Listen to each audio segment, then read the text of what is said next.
is Freddie Blassie. Freddie, you'll say nasty. LeavingInTheRing.com here with Dan Goossen. Dan, you guys got a big Friday night fight coming up this month. Tell me a little bit about it. You're not talking about big Friday night fight because Arreola's in it, are you? He's trimmed down, but Friday night, it's a big fight for Chris.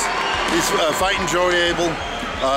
You know, Joey believes that if Chris doesn't have, you know, his mindset on being in tip-top shape, he's going to be able to take advantage of it. So the key is that Chris, you know, he's out in Texas right now, training with Henry and Ronnie Shields, and hopefully he comes back on January 28th and looks the way that we all want to see him look, because in tip-top shape, he's, you know, got all the potential in the world to become a tremendous heavyweight champion. Now, also on this card, you got a good fighter, a middleweight, Sean Estrada fighting. Tell me a little bit about Sean Estrada. Well, we got Sean back. You know, he hurt his hand a few months ago, was off for about 6-7 months, came back, had a fight, just won recently, coming back here now January 28th.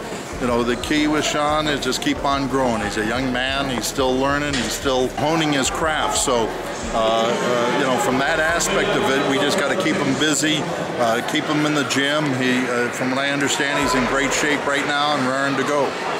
Now, a big fight you guys also have on that card, which a lot of inside boxing fans are really looking forward to, is Josecito Lopez versus the Silent Assassin, Mike Dallas. Tell me about that. It's a great fight. It's a big fight for him, you know, from the standpoint that both fighters know what's at stake.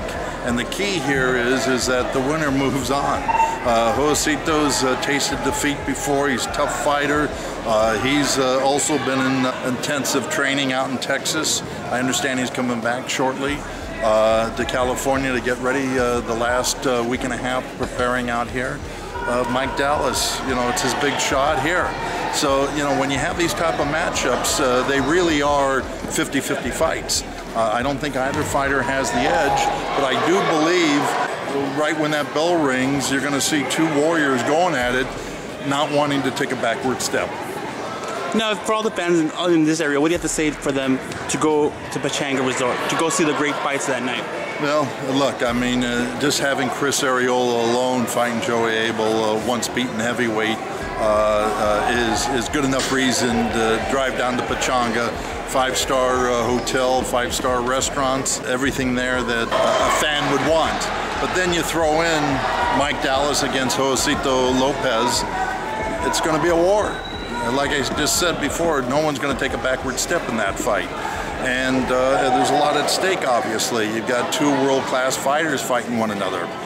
Then you throw in Sean Estrada and some of the younger kids we've got on. A young man named Kevin Hoskins, who trains out of my brother's gym. You know, this kid has a lot of potential. So, you know, it's those type of young up-and-coming talent like Sean and Kevin, Matt Villanueva, who's an awesome talent, that are the young up-and-coming guys. And you're throwing it in with Mike Dallas and Lopez, and then top it off with Arreola. Now, another fight I want to talk to you about is Andre Ward. He's tearing it up right now in the Super 6. Yeah. I mean, the guy looks great. He's fighting Arthur Abraham next. Right. Tell me a little bit about that fight. Well, look, Arthur Abraham's that type of world-class fighter, even though he's lost 2 in a row. He's into that fight until the end. So he's a dangerous fighter, but Andre Ward has done a tremendous job handling all sorts of styles. And what makes Andre great, other than his being in tip-top shape and his toughness inside that ring, and he's really tough and mean inside that ring, is that he's a smart fighter. And he understands the sport as well as any fighter out there today. And, you know, it was a clear indication against Kessler, Alan Green, and then with Sergio Pica. You know, beating each guy at their own game. And I expect another tremendous performance by Andre. Thank you very much, Dan. Thank you very much. Thanks a lot, Dan.